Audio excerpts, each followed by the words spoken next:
전도서는 지혜서에 해당되는 성경입니다. 지혜서 혹은 시가서라고 말하죠. 삶의 지혜를 발견할 수 있고 믿음의 지혜를 발견할 수 있는 성경이 바로 지혜서, 시가서에 해당되어지는 5권의 성경입니다. 이 잠언과 전도서는 분명히 삶의 지혜와 또한 믿음의 지혜를 우리에게 알려주고 있습니다. 어떻게 하면 우리가 믿음의 길을 잘 걸어갈 수 있는지, 어떻게 하면 우리에게 주어진 인생을 올바로 살 수 있는지, 참으로 성공적인 인생과 믿음을 살아낼 수 있는지를 알려주는 성경이 바로 지혜서에 해당되는 성경입니다. 잠언과 전도서는 성공하기에 유익한 지혜들이 기록되어 있습니다. 세상에 성공하기 위한 전략을 기록한 책들이 얼마나 많이 있습니까? 그런데 잠언과 전도서보다 뛰어난 성공 전략을 기록한 책은 존재하지 않습니다. 잠언은 보편적이고 일반적인 성공을 위한 지혜들이 기록되어 있습니다. 하나님이 세상을 통치하시되 일반 법칙이 있습니다. 일반 법칙대로 하나님께서는 통치하고 있습니다. 그 일반 법칙, 보편적인 법칙, 믿는 자나 믿지 않는 자나 모두에게 적용되는 보편적인 법칙이 잠언에 기록되어 있다면, 전도서는 그 일반적이고 보편적인 법칙에서 예외되는 상황들을 기록한 성경이 전도서입니다. 이 세상의 죄로 오염되었기 때문에, 그리고 하나님께서 이 세상에 간섭하시고 통치하시기 때문에 예외적인 상황들이 발생할 수밖에 없는 것입니다. 그래서 전도서와 잠언, 이 두 가지 성경을 같이 봐야 됩니다. 같이 보지 않으면 전도서에는 이렇게 말했는데요, 잠언에는 이렇게 말했는데요, 성경이 왜 다르게 말합니까? 라고 오해할 수가 있습니다. 성경은 골고루 봐야 하는 것입니다. 전도서 10장은 잠언과 같이 삶에 유익한 격언들이 기록되어 있습니다.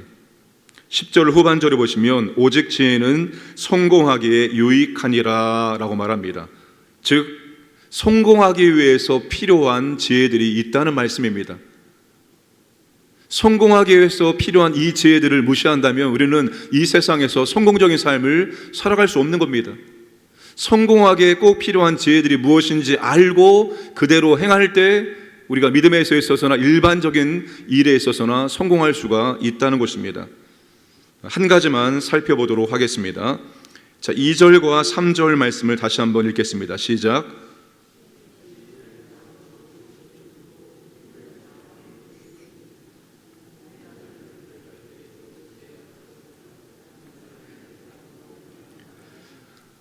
지혜자의 마음은 오른쪽에 있고 우매자의 마음은 왼쪽에 있다라고 말합니다.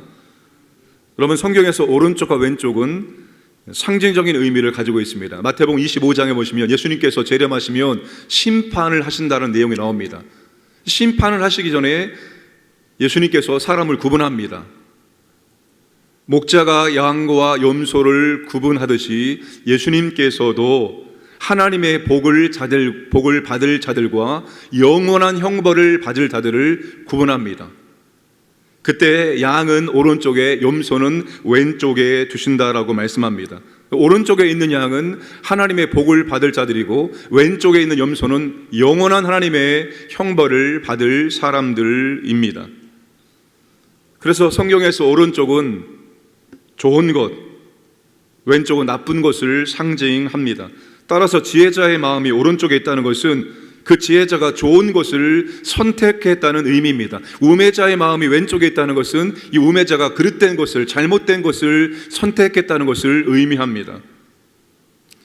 마음이 좋은 것을 선택할 수도 있고 또한 나쁜 것을 선택할 수도 있습니다. 이때 마음은 옳고 그름, 선과 악, 좋고 나쁜 것을 판단하고 선택하는 분별력을 의미합니다. 분별력. 여러분, 지혜자는 좋은 것을 선택할 수 있는 분별력이 있다는 것입니다. 바르고 좋은 것을 선택해서 그 방향으로 나아갑니다. 선택을 잘못해서 계속 나아가면 잘못되는 거예요.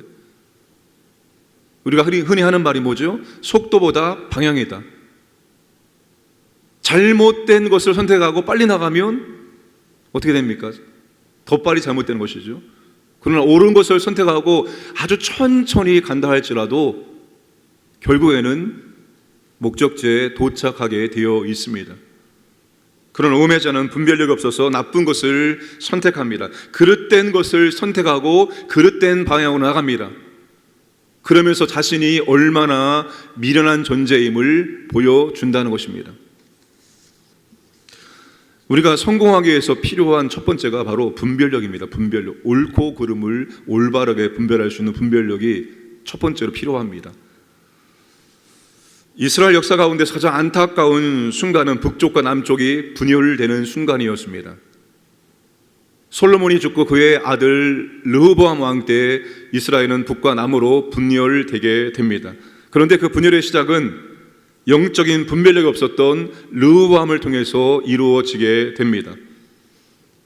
이스라엘 백성들이 찾아옵니다. 그리고 부탁을 합니다. 간곡히 부탁합니다. 당신의 아버지 솔로몬 때 무리한 건축 정책으로 우리는 고역에 끌려갔고 우리는 전쟁에 동원되었고 많은 세금을 부과했으므로 우리가 너무 힘들다, 어렵다, 우리를 제발 가볍게 해달라고 말합니다. 그렇게 해준다면 우리가 당신을 잘 따르겠습니다라고 말합니다. 그때 르호보암은 3일 후에 다시 돌아오라고 돌려보냅니다. 그리고 아버지 솔로몬과 함께 있었던 원로들을 불러서 그들과 의논하고 어떻게 하면 좋겠느냐 조언을 구하랍니다. 원로들이 말합니다. 백성들의 요구를 들어주십시오. 그러면 그들이 영원히 왕의 종이 될 것입니다. 그런데 르호보암 왕이 이 원로들의 자문을 버리고 자기와 함께 자란 젊은 사람들과 논의하고 그들이 말한 강경책을 선택합니다. 그것 때문에 결국 이스라엘이 북쪽과 남쪽으로 분열되어지게 됩니다. 그러니까 르호보암은 분별력이 없는 겁니다. 지금 이 환경, 이 상황에서 무엇을 선택하는 것이 옳은 것인지, 무엇을 선택하는 것이 나은 것인지 이런 분별력이 없었던 사람이 바로 르호보암 왕입니다. 특별히 그에게는 영적 분별력이 없었습니다. 여러분, 믿음의 사람들에게 필요한 분별력은 일반적인 것들 포함해서 영적인 것들까지도 분별할 수 있는 영적 분별력이 필요합니다. 내가 이걸 선택했을 때 내 믿음에 유익함이 있느냐, 혹은 내 믿음이 오히려 안 좋게 되어지느냐, 내가 이걸 선택했을 때 영적인 측면에서 나한테 유익하느냐, 우리 공동체에 유익하느냐, 일반적인 것을 포함해서 영적인 것들까지도 분별할 수 있는 그런 통찰력, 그런 분별력이 우리에게 필요합니다. 고린도전서 6장 1절에서 3절까지 보시면 너희 중에 누가 다른 이와 더불어 다툼이 있는데 구태여 불의한 자들 앞에서 고발하고 성도 앞에서 하지 아니하느냐? 성도가 세상을 판단할 것을 너희가 알지 못하느냐? 세상도 너희에게 판단을 받거든 지극히 작은 일 판단하기를 감당하지 못하겠느냐? 우리가 천사를 판단할 것을 너희가 알지 못하느냐? 그러하거나 하물며 세상 일이냐? 바울이 뭘 말합니까? 성도 안에 이런 갈등이 생겼을 때 그걸 세상 법정에 가지고 와서 하는 것은 너무나도 부끄러운 일이라는 것입니다. 그 정도는 너희들이 판단할 수 있는 능력이 있어야 하지 않겠느냐? 그 정도는 분별할 수 있는 믿음의 능력이 있어야 되지 않겠느냐? 이것을 말해주고 있는 것입니다. 우리는 여러분 일반적인 것들도 올바로 분별하고 판단할 수 있어야 되고 영적인 것들도 올바르게 판단할 수 있는 그런 분별력이 우리에게 있어야 한다는 것입니다. 영적 분별력, 신적 분별력을 우리가 갖고 있어야 합니다. 성경학자 중에 R.A. 토레이 박사가 있었습니다. 성경에 나오는 답과 자신의 이성이 내리는 답의 차이로 인해 크게 고민을 했습니다. 그러니까 성경은 이렇게 말하고 있는데 자신의 이성은, 자신의 경험은, 자신의 논리는 이렇게 하고 싶었던 것입니다. 그러니까 성경과 자신의 이성이 충돌을 하게 된 것입니다. 그것으로 인해서 그는 마음의 갈등을 갖고 있었습니다. 성경을 연구하고 묵상할수록 점점 이 갈등이 심해졌는데 이 토레이 박사는 대부분 자신의 이성과 상식이 가르치는 길을 선택했습니다. 시간이 지날수록 어김없이 성경의 답이 옳았다는 것을 인정할 수밖에 없었습니다. 그 도레이 박사는 자신의 이성과 성경의 답이 충돌할 때마다, 맞설 때마다 성경의 답을 따랐습니다. 훗날 그가 이렇게 고백합니다. 하나님이 분명 나보다 더 많이 알고 계신다는 것을 확실했습니다. 그렇다면 틀린 것은 그분이 아니라 나라는 생각이 들었고, 시간이 흐르면서 그것이 사실이라는 것을 경험할 수 있었습니다. 이것은 내 인생에서 가장 중요한 발견이었습니다. 인생의 길을 찾기 힘들 때 성경이라는 지도를 보십시오. 성경을 통해 우리는 옳게 분별할 수 있습니다. 무슨 말입니까? 우리가 분별력, 판단력, 영적인 분별력, 판단력은 무엇을 통해서 길러줄 수 있습니까? 하나님의 말씀, 성경을 통해서만 영적인 분별력과 판단력이 길러질 수 있습니다. 그래서 우리가 성경을 많이 읽고 암송하고 묵상을 해야 되는 것입니다. 우리 안에 하나님 말씀 많이 집어넣으면 우리에게 영적인 통찰력 혹은 영적인 직관이 생깁니다. 그럼 직관이 무엇입니까? 직관적으로 안다라고 표현하죠. 직관적으로 아는 겁니다. 직관적으로. 이게 막 어떤 논리적으로 설명하고 어떻게 막 경험적으로 되어진 것이 아니라 우리의 영이 하나님의 말씀에 근거해서 이런저런 상황 속에서 직관적으로 무엇을 선택해야 될지 아는 것입니다. 왜요?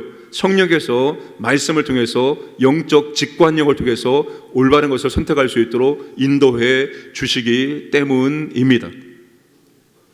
제가 새해를 준비하면서 좀 고민을 하고 기도한 제목 가운데 한 가지가 있습니다. 새해부터 주보가 6면에서 8면으로 늘어납니다. 한쪽 면에는 이제 구역 모임 순서지, 이제 이 구역 모임 순서지는 푸른 교구도 청년부도 동일하게 이 구역 모임 순서대로 진행을 할 예정입니다. 한쪽 면에는 구역 모임 순서지가 들어가는데 다른 쪽 한쪽 면에 이 들어가는 내용 때문에 고민을 많이 하고 기도를 했습니다.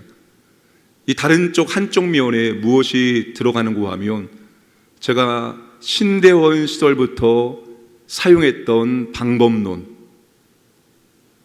그때부터 사용했던 방법론으로 암송하고 묵상하는 그 내용이 한 절 말씀을 가지고 묵상하고 암송하는 내용이 들어가게 될 것입니다. 이거를 만들어내야 되는 부담감이 있기 때문에 할까 말까 심히 고민이 되어서 기도를 하고 있었습니다. 그런데 해야 될 것 같습니다. 하나님 말씀을 정말로 한 절 말씀을 가지고 깊이 묵상하고 그 말씀을 암송하고 그 말씀이 내 속에 들어와서 그 말씀이 정말로 직관적으로 나를 인도할 수 있도록, 선택의 기로에 섰을 때 내 안에 들어온 말씀이 직관적으로 옳게 선택할 수 있도록 만들기 위해서는 우리는 말씀을 묵상하고 말씀을 암송해서 우리의 심령에, 우리의 마음의 신비에 말씀을 단단하게 기록해 놓아야 합니다. 그래서 이제 한 절 말씀을 묵상하고 암송하려고 합니다. 온 가족이, 전체 가족이, 우리 자녀들부터 온 가족이 한 절 말씀 가지고 그냥 재미삼아서 암송하고 재미삼아서 그 말씀 가지고 이야기하고 그렇게 하려고 계획 중에 있습니다. 시대가 힘들고 어려워질수록 우리가 붙들 것은 하나님 말씀입니다. 시대가 혼미해질수록 우리가 붙들 것은 하나님 말씀입니다. 지금처럼 세상이 혼란스러워지고 앞으로 가면 갈수록 더 혼란스러워질 것입니다. 예수님이 이 세상에 오실 때쯤에 믿음을 보겠느냐 했습니다. 믿음은 여러분 점점 더 약해지게 될 것입니다. 세상에서 사랑을 보겠느냐? 사랑은 점점 식어지게 될 것입니다. 이단들은 더 많이 나오게 될 것입니다. 미혹하는 영들은 더 거세게 역사할 것입니다. 그러니 여러분, 지금부터 우리가 하나님 말씀으로 철저히 무장하지 않으면 우리가 믿음을 올바로 지켜내기 어렵습니다. 지금부터 여러분 공동체성을 강화시키지 않으면 코로나보다 더 힘들고 어려운 상황에 오게 되어지면 교회 공동체는 여지없이 무너지게 되어 있습니다. 그래서 오늘 우리가 준비할 것들을 철저히 준비해야 됩니다. 그 중에 하나가 하나님 말씀을 철저히 준비를 하는 것입니다. 새해에 또 한 가지 바뀌는 것이 있습니다. 말씀에 관해서. 우리 부목사님들이 8분이 계십니다. 그 8분에게 제가 부탁을 드렸습니다. 4분씩 나누어서 4분은 기존의 말씀을 전하듯이 설교를 하시고 나머지 4분은 교리 설교를 하기로 했습니다. 교리 설교. 그래서 시리즈로 4분이 각각 4가지 주제를 붙잡고 1년 동안 그 주제에 대해서 시리즈 설교를 하는 겁니다. 그리고 항상 강의안을 한 장을 만들어서 우리가 말씀을 들을 때 그냥 듣지 않고 말씀을 쓰면서 들을 수 있도록, 그것이 개인의 교리 노트가 되어질 수 있도록 그렇게 하자라고 부탁을 드려서 내년부터는 그렇게 수요일과 주일 오후가 4분씩 돌아가면서 교리와 일반 선교가 반복이 되어질 것입니다. 여러분, 더 우리가 하나님 말씀을 올바로 알고 올바른 말씀을 붙들어야 된다는 것입니다. 그래야지만 여러분, 우리가 영적인 것들도 일반적인 것들도 올바로 분별할 수가 있습니다. 한 번 선택을 잘못하면 얼마나 많은 어려움을 겪게 되는지 모릅니다. 그때 한 번의 선택 때문에 돌이킬 수 없는 인생이 될 수도 있습니다. 그래서 우리가 선택할 때 올바로 바르게 선택할 수 있어야 됩니다. 올바로 선택할 수 있도록 만들어주는 게 바로 하나님의 말씀입니다. 그래서 우리는 더 말씀을 붙들어 가야 합니다. 말씀을 읽고 듣고 암송하고 묵상하고 그대로 살고, 그래서 내년에는 말씀을 암송, 묵상, 읽고 기록하는 것, 이런 부분들이 좀 더 강화될 것 같습니다. 하나님 말씀의 은혜를 더 풍성히 누릴 수 있기를 주님의 이름으로 축복합니다. 기도하겠습니다. 선교사님들, 선교지 교회를 위해서, 우리나라를 위해서 특별히 정말 경제적으로 더 힘들어진다는 그런 말들이 오갑니다. 하나님 아버지 보호하여 주시고 인도해 주옵소서. 또 우리 교회 사역들 송구영신 예배 온 가족이 함께 예배 드림으로 새해를 하나님 은혜 가운데 열게 하여 주옵소서. 그리고 우리 가운데 하나님 아버지 영적인 통찰력과 분별력을 허락해 주셔서 올바른 것을 선택할 수 있도록 인도하여 주옵소서. 주의 말씀이 우리의 신비에 더 풍성히 기록될 수 있도록 인도하여 주옵소서. 우리 함께 시간 기도하겠습니다. 아버지 하나님 감사합니다. 오늘도 아버지 하나님 우리에게 귀한 하루를 선물로 허락하시면 감사합니다. 이 하루의 첫 시간 아버지 앞에 나와서 말씀을 듣고 기도할 수 있도록 은혜 주시면 감사합니다. 아버지 하나님 선교사님들에게 은혜를 도와여 주옵소서. 선교지 교회 가운데 주님 함께 해주시기 원합니다. 부족한 것들을 채워 주옵소서. 아버지 하나님 성령의 은혜와 능력으로 채워주시고 필요한 물질을 채워주시고 필요한 신실한 믿음의 사역자를 세워 주옵소서. 건강과 안전을 지켜주옵소서. 하나님 아버지 나라를 보호하시고 인도하여 주옵소서. 여러 가지 어려움들이 있습니다. 아버지 하나님 특별히 아버지 위정자들에게 지혜와 능력 주셔서 이 어려움을 잘 이겨나갈 수 있도록 도와주시고, 경제적으로 아버지는 특별히 어려움이 있습니다. 주님 보호하여 주시고 인도해 주옵소서. 우리 교회 사역 가운데 성령님 늘 임재하시고 역사하여 주옵소서. 송구영신 예배를 앞두고 있습니다. 온 가족이 함께 예배를 통해서 아버지 하나님 한 해를 보내고 새해를 맞이할 수 있도록 도와주옵소서. 아버지 하나님 우리에게 영적인 분별력, 영적인 통찰력을 허락하여 주옵소서. 주의 말씀을 가까이 하고 주의 말씀 마음의 신비에 기록함으로 직관적으로 우리가 말씀을 따라 선택할 수 있도록 인도하여 주옵소서. 오늘도 아버지 하나님 광인의 모든 가족들을 보호하시고 인도해 주시옵소서.